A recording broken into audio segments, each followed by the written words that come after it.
Mario Kart 8 has become one of the most overmilked games in Nintendo's catalog in recent years.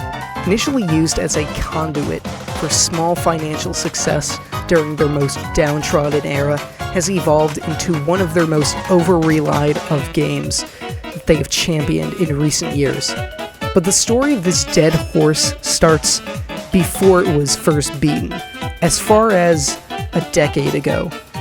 This is about Mario Kart 8 and how it defied gravity for more than a decade.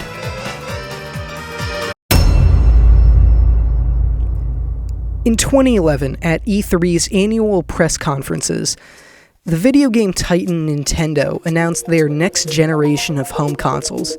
The project's name was What the Hell Is This? Initial confusion about the product and its actual function was confusing. Many considered it to be merely a gamepad peripheral that adds little enhancement gameplay to their already existing Wii consoles. This was partly true, as the bulky controller fared to be a low-resolution handheld TV. However, this was a primary remote for an entirely new console. The lukewarm reception and the lack of fanfare echoed throughout the console's lifespan and dulled much of the excitement that should have been received. To add insult to injury, the low data on the casual video game market was unknown to the company at that time, and they were unaware if the same market for the Wii would gracefully transition to the Wii U.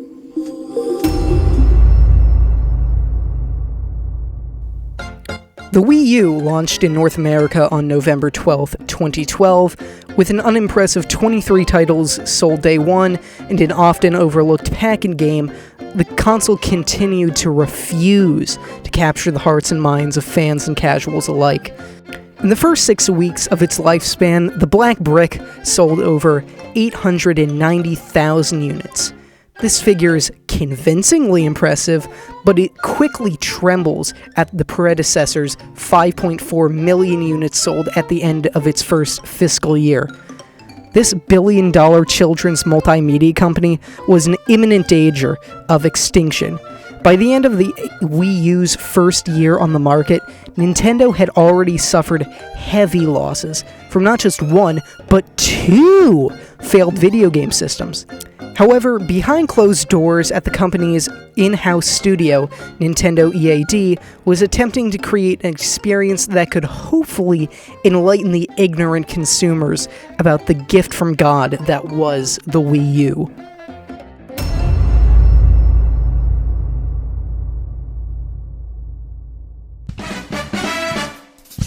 Originally alluded to in January, it wasn't until E3 2013 that Mario Kart 8 was officially announced.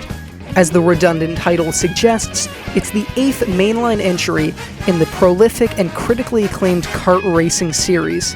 It would incorporate some of the most cherished aspects of Mario Kart Wii and 7's mechanics and reinvent the formulas in some big ways.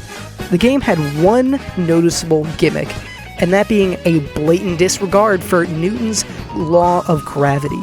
Similar to most Mario Kart announcements, this created very little admiration or anticipation for its release.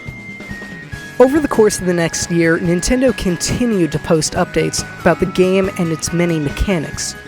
Although, at this point in time, the console the game was set to release for had only sold 6.1 million units in the first 2 years of its life. The heavy burden weighing on the game was immense.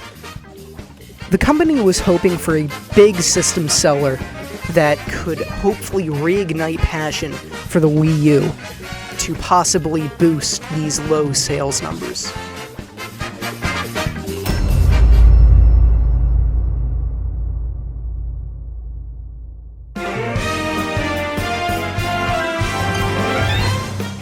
Released worldwide on May 30th, 2014, the game was received similarly to the others in the series, with mostly critical acclaim.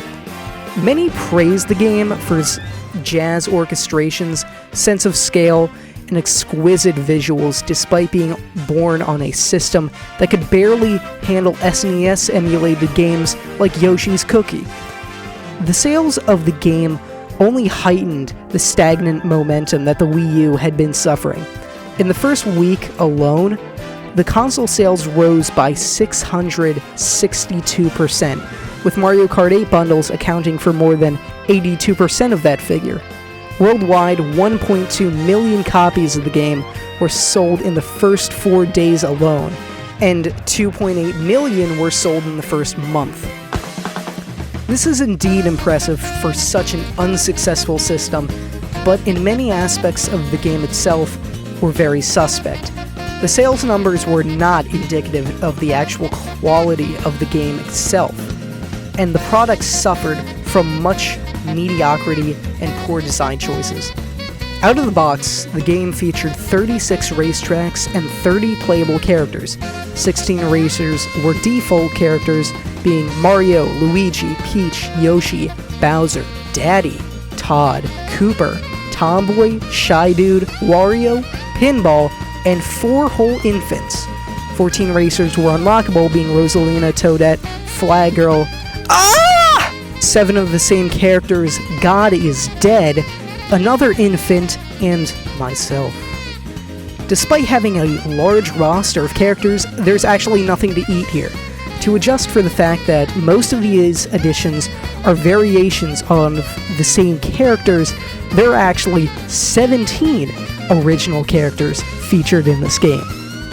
The racetracks in this game are considered a high point by fans, but this statement just makes me nauseous. 16 new and 16 retro stages are in the base game. Many critics noted that the game's retro variety was the most enjoyable addition to this entry.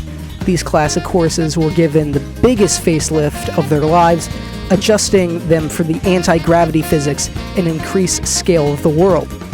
The selection of revamped stages are serviceable as well, but their accompaniment with the original stages make this game more mundane and uninteresting in the process. The new ones are very unoriginal, and their gimmicks have been done to death in the games prior. The only Grand Prix that is consistent in quality and features the best courses in this game is the Star Cup. It features my personal favorite stage in this game, Dolphin Shoals, and its magnificent saxophone solo. The base game feels extremely rushed and incomplete due to the company's hastiness to publish a product that could hopefully boost the dwindling sales of the Wii U. Mario Kart 8's game engine feels polished and refined, while the gameplay had faltered very much so. I might have just finished complaining about the most important aspects of a Mario Kart game, but something more personally heartbreaking to me is the lack of a proper battle mode. I might have been spoiled by my Mario Kart DS childhood, but only featuring a haphazard balloon battle mode that takes place on regular race courses is downright unforgivable. Despite the innate lack of quality that Mario Kart 8 was presented with, the game offered the big and moderate success during their darkest era. The company relied on riding the success and milking every last drop from this overlactated cow. On August 27, 2014, as a part of the game's 2.0 update, a promotional campaign with Mercedes-Benz resulted in 3 of the company's most popular cars to be added into the game. Also in 2014 was the collaboration between fast food company McDonald's to create a series of Happy Meal branded toys based on the automobiles and playable characters featured in Mario Kart 8. A day before the Mercedes-Benz update on August 26, 2014, Nintendo announced additional downloadable content would be added to Mario Kart 8. This was a bold move, as the company blatantly refused to address the concerns that the fan base had with the caliber of the content of the product. The DLC would be released in 2 separate waves, Wave 1 in November 2014 and Wave 2 in April 2015. They would include 3 new playable characters, 4 new cars, and 8 new racetracks each.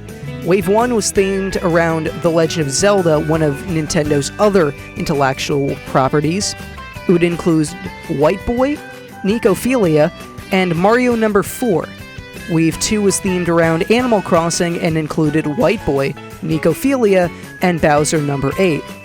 The choice of courses were pretty positive.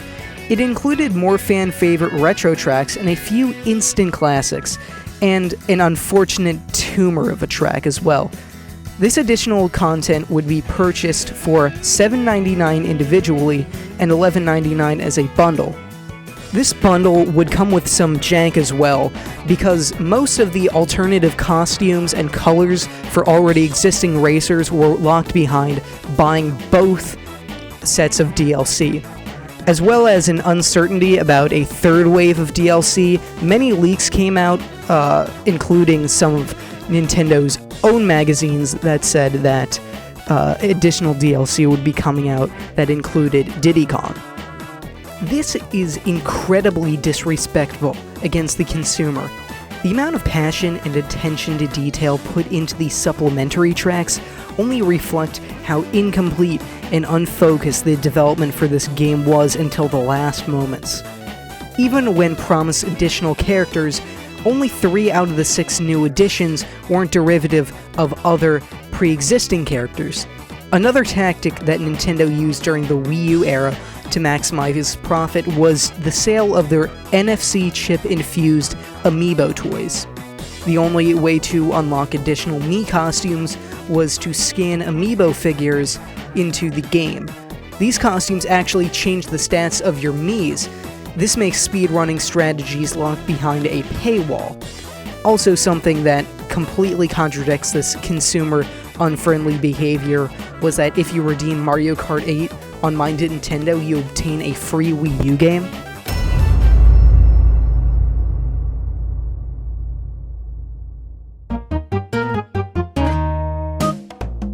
On March 3rd, 2017, Nintendo's next home console, the Switch, was released worldwide. The uncertainty of the system's success and lack of resources led to the decision to port Mario Kart 8 onto the Switch. This resulted in Mario Kart 8 Deluxe releasing worldwide on April 27, 2017.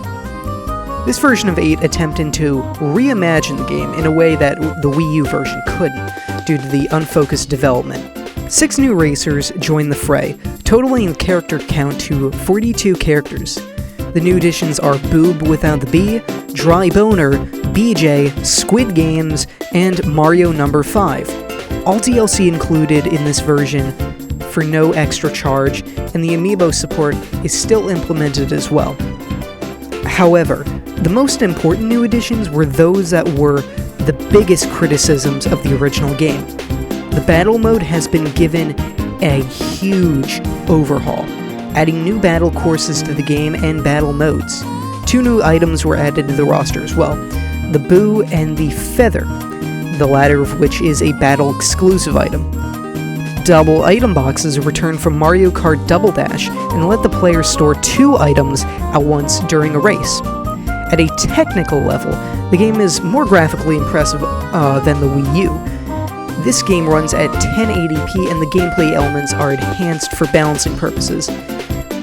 This game quickly became the most popular and best-selling entry on not just the Switch, but the entire Mario Kart franchise, with total Switch sales accumulating 43.3 million copies sold as of December 31st, 2021.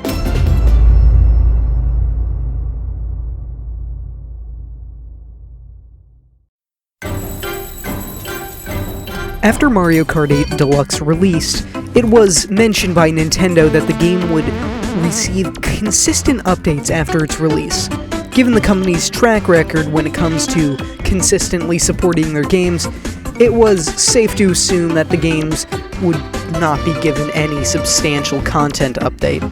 This precedent was broken eventually, though, because more than a year after Mario Kart 8 Deluxe released, Nintendo announced without any prior hesitation that the first free content update would be arriving to the game. A free content update came to a game that was already 4 years on the market and spanned already 2 consoles, but it came out, and with it, it added Link from The Legend of Zelda Breath of the Wild in his champion's tunic, and in addition the champion cycle. This confused many fans who didn't understand why there was such a surprise update for so late into the game's post-release. Nintendo couldn't help themselves when it came to squeezing as much profit out of Mario Kart 8 as possible. Labo kits are DIY cardboard peripherals that attach to the Switch's primary controllers, the Joy-Con. With Labo kits amounting to $29.99 for the entire set, it is completely unnecessarily and superfluous to use these cardboard creations to control a game that works well without it. This game has been given minimal content and has been sold to death twice over. The House of Mario has completely and repeatedly refused to give consumers what they want out of this game. Instead, they attempt to sell additional content that has no enhancements to the base game. From the original paid content to the more recent Labo controllers, Nintendo has only been attempting to maximize profit margins for their most popular franchise.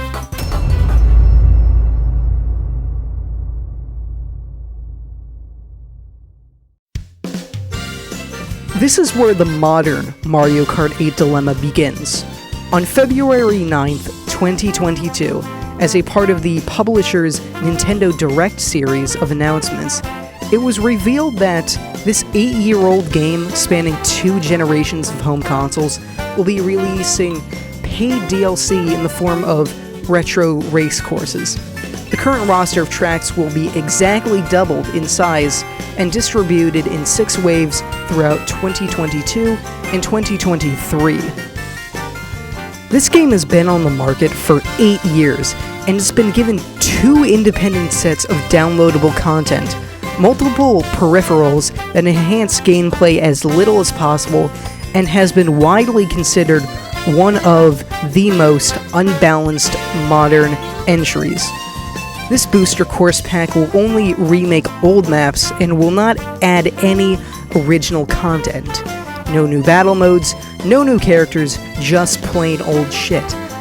The Switch version is very broken, even by Mario Kart standards.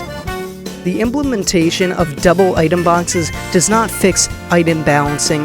The return of coins and micromanaging kart stats for an ideal combination is tedious, and the racetracks chosen to represent the game are mediocre at best and deplorable at worst.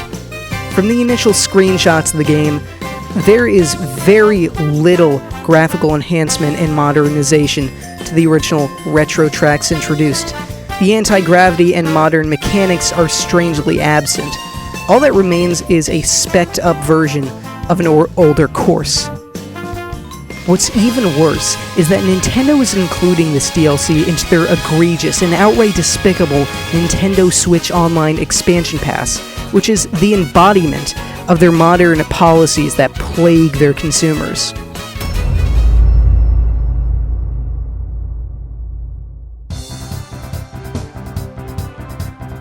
Mario Kart 8 has been a game that Nintendo has relied on for their financial successes for nearly a decade. They have tried their damnedest to milk every last drop from this game by mistreating and scamming their consumers into buying subpar products. This game should live in infamy as one of the most inherently evil set of business practices this video game publisher has implemented over the past 10 years.